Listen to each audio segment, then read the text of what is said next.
Hey everyone, welcome back to Acquisitions Anonymous. This is Bill D'Alessandro, one of your hosts, and today I am with Michael and Heather, and we are going over a deer hunting ranch in Kansas. They've got 200 deer on the ranch. They have lodging, they have trips, they charge per deer. You can go harvest a deer. So it's a hospitality business, but it also comes with 160 acres of land in Kansas. Some really cool pictures on the listing. So check it out on YouTube. This is a fun business. We've never done one like this before. I hope you enjoy this episode of Acquisitions Anonymous. Hey, Michael here. Want to talk to you about today's sponsor for the episode, which is CloudBookkeeping.com. So Cloud Bookkeeping is actually run by my neighbor, Charlie. So I've met him in person and can attest that he's a real human being and a good person. And what Cloud Bookkeeping does is offer a full suite of bookkeeping services, all in the cloud, for you around QuickBooks and other technologies that you're using as a small business owner. So if you're interested in getting the bookkeeping part of running a business off of your plate and focusing on running your business, Charlie and his team are one to call. They can put together a bunch of other stuff in terms of helping you manage and grow your business besides just bookkeeping, sophisticated reporting, definitely helping you get your QuickBooks online set up in the right way, and a number of things around payroll as well. So definitely know them and recommend them. If you want to find out more about Cloud Bookkeeping, you can go to their website at cloudbookkeeping.com. Reach out to Charlie. I know many of you have, and see if he can help you make your running your business easier and more fun by letting them help with a lot of the bookkeeping solutions. So, and when you call, mention this podcast. It would help us and help Charlie know that we're supporting him as well. So thanks a bunch, and cloudbookkeeping.com as the sponsor for today's episode. Wait, is this our official Christmas episode? It is. I guess. Well, Merry Christmas, guys. This will come out after Christmas. So in continuing my disservice to our listeners, I'm sorry that we didn't get our Christmas episode out on time.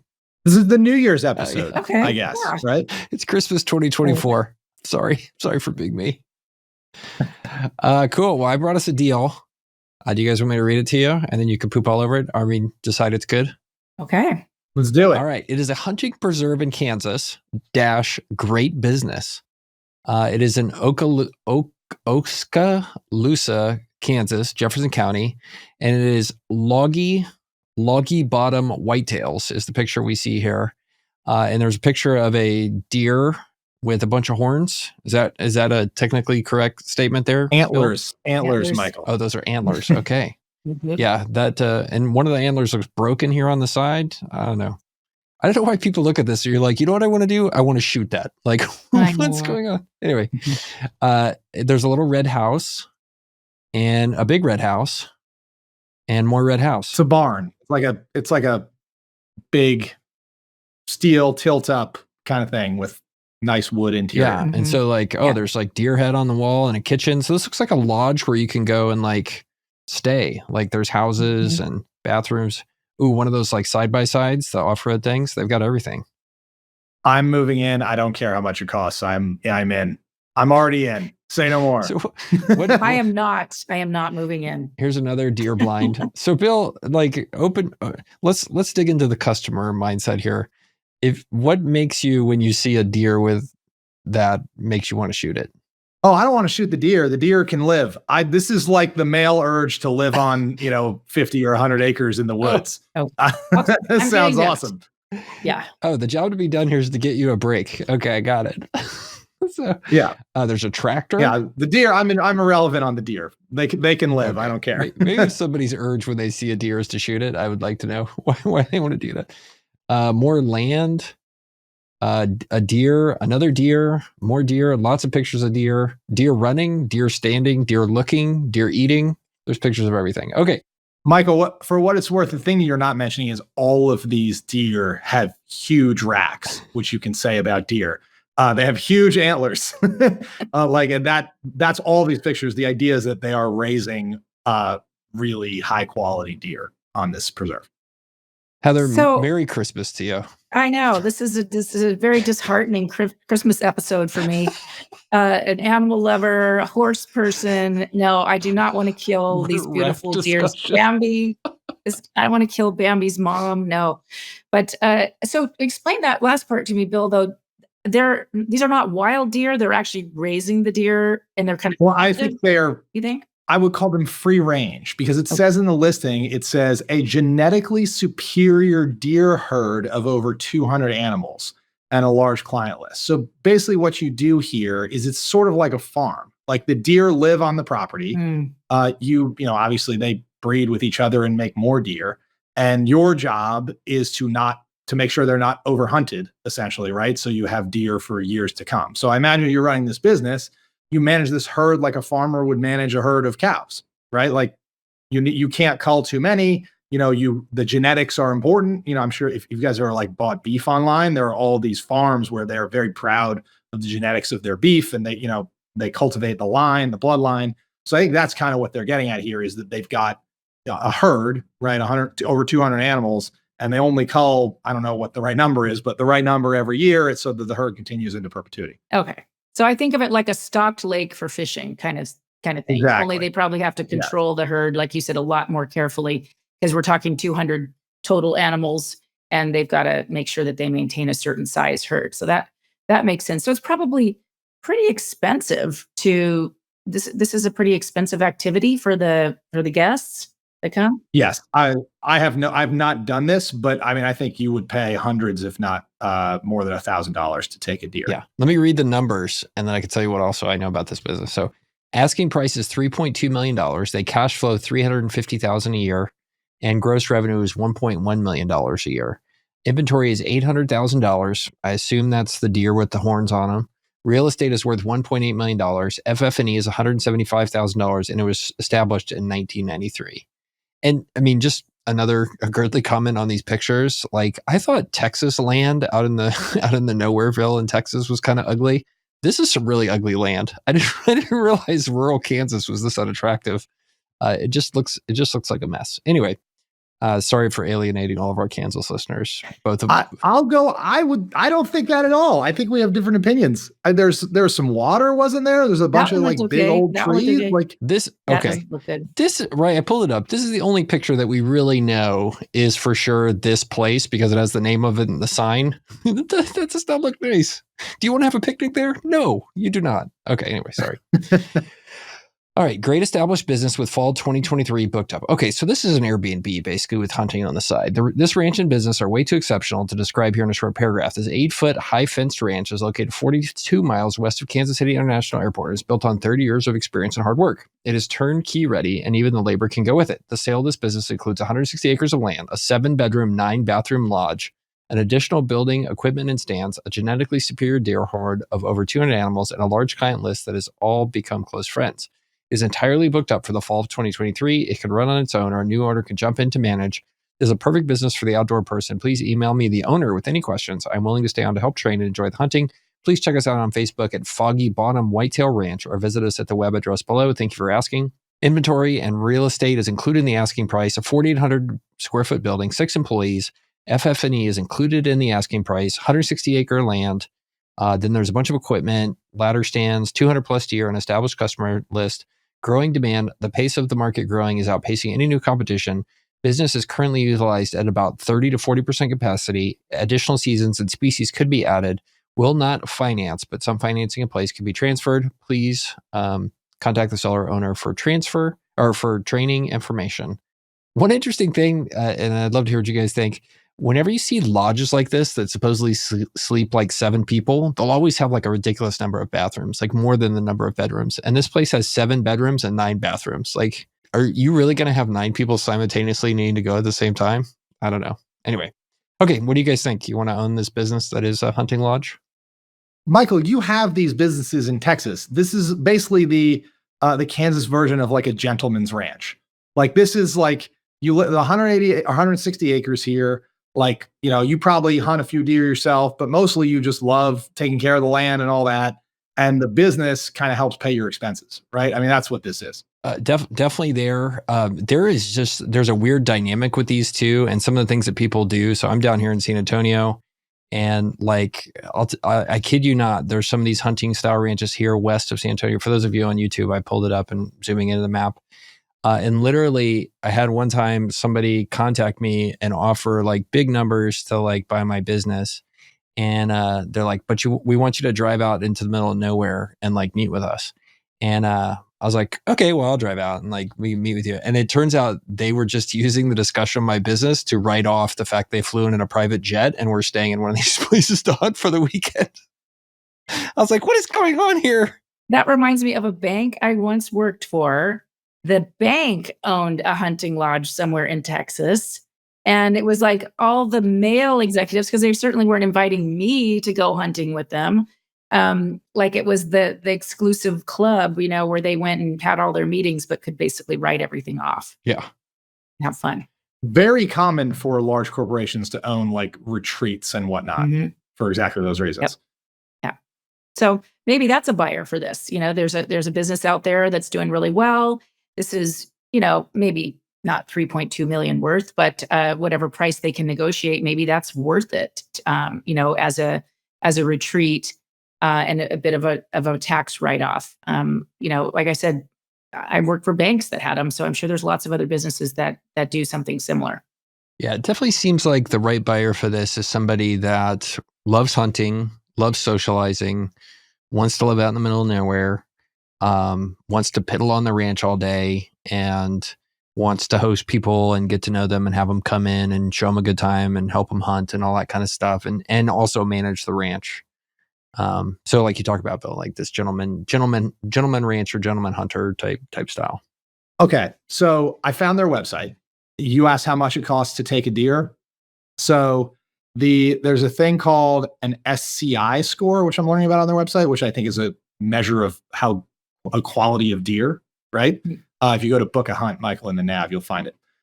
SCI score, I think, is like how many points on the rack, like all that stuff. The cheapest deer you can take is between $1,500 and $3,000. The best deer are between $9,000 and $15,000. Wow. For one deer. So these are, when they say there's $800,000 of inventory here, they ain't kidding. In the deer. So wow. They also say at the bottom, we always try to have a few, and this is in quotes, freak nasty deer that are SCI 250 and up, sometimes way over 300 SCI score, and those are very expensive. Those are $6,000. So they've got, and then there's also, you put down a deposit and you go out there and hunt. There's also free range hunting for $3,500. You can do bow hunting. So like, all right, I'm actually changing my tune on this. I'm starting to think this maybe could be a good business. I literally love how they charge you an entry fee. It's like Costco for deer. Like they charge you an entry fee and then you like pay based on how big of a deer you shoot. So like, and these guys all show up, they want to bag like a big deer with a big SCI score. And it's like, okay, well, like we're going to take care of you. Like our incentives are aligned here. You pay us more, the bigger of a deer we get you. See, I would be the opposite. I would say, oh, no, I'm going to do this and go for the bargain deer. What? It's the same experience. I'm just going for the bargain deer. I'm not going to do it at all personally, but that's the experience is not shooting the deer. The experience is hanging the deer on your wall and telling all your friends that you shot the deer, and that's why they want the bigger racks. And wrong, all of it. And then at the Christmas party that your wife makes you host to show off to all of your social circle of friends at the country club. And then you have something to talk about and brag about while everybody's getting drunk on eggnog. I've been to these parties once. That's exactly what happens. The job to be done here. So actually, I think, and Michael, I'm thinking about that place in Texas we went, Rough Creek, where they have like, the lodge on the property, they have meeting space, they have a rifle range, they have all kinds of other things. So, what I see here in this business, like I think the crude way to scale this is you're like, how many deer can I raise and how many can get shot and all that stuff. I think the better way to scale this, and they sort of mentioned this in the listing a little bit, where they said add some other species, add some other activities. Like you could put a conference center in one corner. Like how you could host like whole corporate events. So you don't got to shoot deer. What if you just go shoot rifles at targets? What if you go shoot bows and arrows? What if you go hiking in the woods? Like what if you built this thing into, I mean, I'm sure you guys have like been to these places that are destinations. They got a little vineyard on it. They've got, corporate housing. They got all this stuff. And I think those could be great businesses. Yeah, I think you could add a lot of things to this, and I like the idea of like a shooting range and just sort of some skills, and for people who aren't necessarily interested in killing the animal but just want to go out and have fun out on the open land. I think that would be a great addition to something like this. I do think it's not that easy to manage a herd of semi-wild animals, and they die on their own, and you've got to be able to kind of track what the herd size is. And if they're not fenced in, can't they just go somewhere else? I would think they're probably fenced in, but that being said, like deer can jump some serious fences. Yeah, right. They definitely can. Yeah, but they feed them and they kind of incentivize them to stay. I think they've said something about an 8-foot fence, and I think that's enough to keep the deer in. Most deer. Even some horses. For the really I've even seen some horses scale fences like that if they want to. Once you start shooting at them, 8-foot fence is nothing. I would think so. Yeah. Are you looking for a small business to acquire? Well, this book right here is the Bible for people in your shoes. It's the Harvard Business Review Guide to Buying a Small Business. It's the go-to book. But here's the problem. You see this whole book and this little bit? This is the only part that talks about the hardest part of buying a business, finding the right one to buy. And the bad news is it's full of outdated advice and stuff that doesn't work anymore. I'm Michael Girdley. I own 12 companies, including a couple that go out and buy more companies themselves. And I have a podcast where we look at new businesses to buy each and every week. I've looked at thousands of businesses for sale, and I've bought and sold nearly 20 of them. And I'm telling you, the old ways, they don't work anymore. So I made a course with the latest and the greatest, and it's called How to Find a Great Business to Buy. It's laser focused on the new way to run a business search with what works today. So you can play smarter than the sea of buyers who are out there competing against you to try to buy these businesses. And you can get the deal that was meant for you. In the course, you'll learn 3 things. 1, how to narrow your search with a tight thesis. We're hunting with a rifle here, not shotguns. 2, how to scale your outreach to get the most possible leads. This is a numbers game after all. And 3, how to run your funnel like a pro so you can boil down thousands of leads to find your one great deal. Plus, you'll get a couple of exclusive Chili's jokes that I've never published before. So what's not to love? Go to girdley.com/greatbusiness to take the course today. Man, what a fascinating business this is. So can we figure out based on these prices? By the way, the prices are as of 2021. They've never updated the prices here. So that has me curious about the state of some of these numbers. But they talk about kind of the average hunt and how many deer you take in. If they're doing 1.1 million in revenue, I was just trying to think about how many hunts does that mean they're doing on average? If you average $4,000 a deer, that's 275 deer. But there's lodging income too, so it can't all be deer. I would, yeah. And I'm sure they charge up for that because you've got to stay there. So we, by the way, Girdley personal chef anecdote for you guys. So just for listener space, because of challenges at my house, we've hired a man to come in, and he's a former chef. He cooks for us, and it's delightful. He's a wonderful man. He's a semi-retired chef, but one of his main side hustle now is to go cook at ranches like this when there's big hunting trips. So he'll go and disappear, and he'll go to these different ones. It's always rich, snobby people flying in on private jets, whatever, type thing.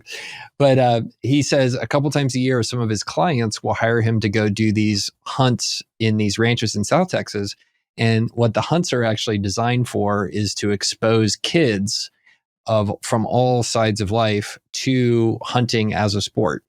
And so they'll bring in these kids from the inner city, from the rural area, from the city, bring them in, and they'll introduce them to hunting. And so I asked him, I was like, what are the little kids like with the guns? And he said, you gotta keep your wits about you, because when the little kids show up, they'll shoot anything that moves.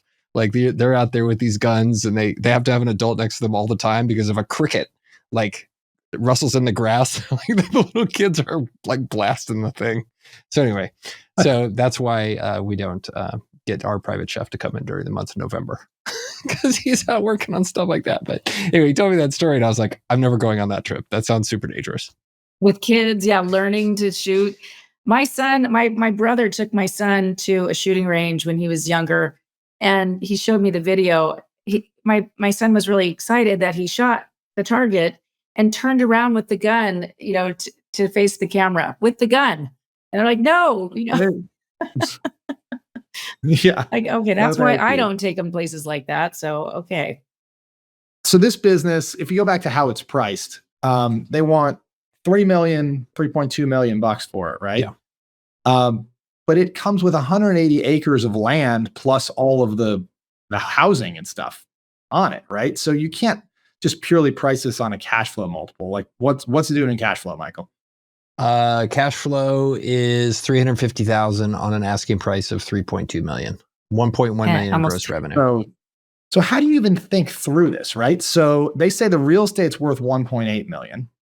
So if you were just to lop that off the top, just to try to get a sense for the valuation of the business, now you're down to basically 1.4 million in purchase price, which is still 4 times cash flow. I mean, 4 times though, right? 4 times. So it's not totally insane, but you got to remember it also comes with $800,000 of walking around inventory, right? Work. Work to be done. Right? I don't know if you take that out. I mean, that's working capital, but it doesn't cost you anything, by the way, to replenish the inventory as you sell it, because the inventory breeds by itself. I mean, yeah, you got to feed it, and so there's some expenses. But I'd be really interested to understand, like, if they charge $5,000 to take a deer, how much do they feel like they have in it, over the 3 to 4 years that it takes for that deer to reach maturity in food or medication or, I don't know, fertilizing the land so the right things grow. Like, I would be really curious to understand kind of where the cost is and also how they're accounting for it. I mean, talk about a really interesting accrual accounting problem, right? Yeah. Like, how do you amortize? Like, are you supposed to like accrue the revenue over the time that it takes to raise the deer, or at least spread the cost out over the life of the deer to you capitalize the cost of the deer's food and then you depreciate it out functionally when you recognize the revenue from having the deer harvested? Really interesting. Yeah. If it's truly livestock, I think you do kind of do it that way if they own the deer. That would be interesting. I mean, the costs are just, subtracting the 350 from the gross revenue of $1.1 million, it's costing about a little over $63,000 a month to run this business. That's significant budget. There's ranch staff, I would imagine. Yeah. They're probably feeding people, right? There's the, just the cost of the lodging and the feeding of the people, feeding the animals, and just taking care of the property. I have a hard time with businesses where you're supposed to value the real estate, when it's real estate like this, totally separately from the cash flow, because the value of the real estate is in the cash flow it can produce. The real estate sort of becomes like a piece of equipment, in the logical sense, just like equipment is in other businesses, I guess, is what I'm trying to say. I mean, is it? So I always struggle with this, and I don't have a good rule of thumb, because like you could buy this, somebody might buy the same 160 acres and just live on it, right? Like, and not necessarily like there's some just intrinsic real estate value here, right? If you're going to live on it, maybe. But is this the kind of place that someone's going to live? And if they took all the deer out, how would you appraise that? Maybe it's not really worth $1.8 million at that point. I don't know. Yeah, and the way these guys talk about it, they do live there. Look, the way I always think about this stuff is you have the real estate it's another piece of equipment, right? Like you're talking about, Bill, and like if you're going to be buying the real estate and the business that runs in it, like you have to deduct from whatever earnings there are in the main business to assume that that's the cost of you using that real estate rather than for some other purpose. And you need to pay fair market for it and then use that to analyze the value of the business. And so, that's where stuff like this can get hidden pretty quickly, which is they're not really figuring into this cash flow number what they would be paying if they didn't own the land. And there's a cost for you to hold on to that land, which let's say, at a 10 cap and it's worth 1.8 million, that means it's 15,000 a month that somebody would charge you to rent this property and all the buildings and all that kind of stuff. Like, I guarantee that's being lumped into the cash flow from the business side and not accounted for anywhere else. And it can artificially inflate what people like this, charge for something like this, which, you have to put in the cost of carrying the land and holding it, just like you're talking about, Bill. But, and also, I don't know this area, but 160 acres, if you own this business for another 10 or 20 years, it's possible if development's coming this way, or if there's the highway nearby, or who knows what, like, could be investment value in the land. You'd have to talk to the local realtor. Yeah, and you're also competing with, okay, you're going to use the land for the business, right? And there's a market value for that. And then you're going to compete against, okay, well, how much would this land be worth if some rando off the street, rich person, wanted to have it and run it as a gentleman person's ranch, right? And so, like, we had a family ranch for a while, and like the people came in and paid us a lot of money for it. They weren't trying to run a business on it or any of that kind of stuff. They were just looking at it from an enjoyment, like, hey, they were two doctors with like a private jet living in Dallas. They're like, yeah, let's throw some money around. So that's the thing you also have to compare this to. The land may be worth 1.8. It could be worth 3 million to one of those people who's just looking for, to own their own private park and hunting village. And by the way, let's say you built, I don't know, 3 homes on this thing. You could sell each of those 3 homes as private hunting cabins, comes with a membership, comes with 5 deer a year, or whatever it might be. And you could put them off on 3 different corners of the property. And maybe you make $1 million right there or more. That was a huge hustle for like 20 years. So when all the boomers, like in the late 90s and early 2000s, started to want to find their next chapter of life, there was a huge hustle in South Texas where these guys made fortunes. And what they would do is they would go out and they would buy 1,000-acre working ranches.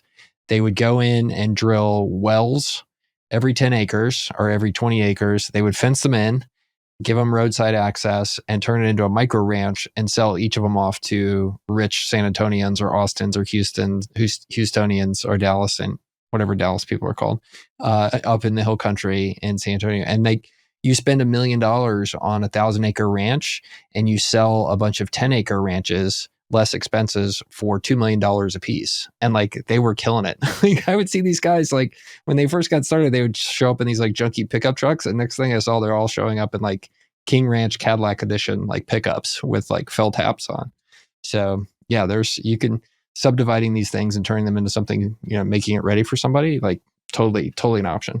Yeah, I think that's where the value is in this entire thing, is you got to understand how to turn this. I feel bad calling them amateurs, but like, it's clearly not fully monetized, right? This 160 acres, if all they're doing, and like, look on their website, it's all camo and come here and shoot a deer.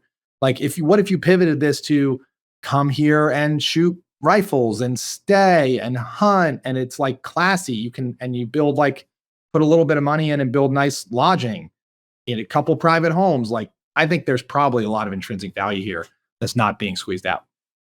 You're in an exurb here of Kansas City. That's where your money's going to come from. And it looks like you're near this lake called Lake Perry Yacht and Marina. So it's interesting they didn't really list that, but it looks like you're like 20 minutes from all of that. And here I can click on Lake Perry Yacht and Marina. There's one other part of this that I want to talk about, and Heather, I wonder how much you know about it. It says that there is existing financing in place that can transfer. Is this probably like one of those agricultural loans or something? It could be. It could be a USDA loan. So anything in a rural area can qualify for the USDA program, which is very similar to SBA. The government guarantees about 80%. And it has a lot of features that are very, very similar. The main thing about USDA is you have to have hard assets like real estate. So that could potentially be a USDA loan that they've got on the real estate, and they are assumable. So that's probably what they're saying there. You could come along and assume it. It's not the easiest thing in the world to do, to assume a government guaranteed loan, though. In most cases, it's problematic for the seller because they don't always get released from liability fully. So sometimes the seller says, oh yeah, it's assumable, because they heard that.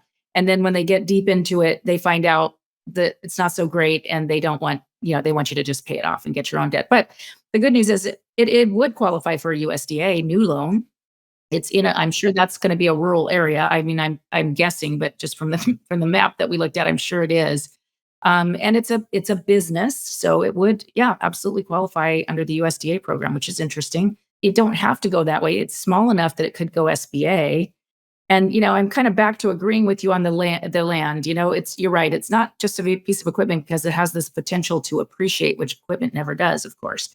So, and if you know what you're doing, and I am not a real estate pro for something like subdividing and the things that you guys are talking about. But someone who is, yeah, this could be a great opportunity on a real estate play.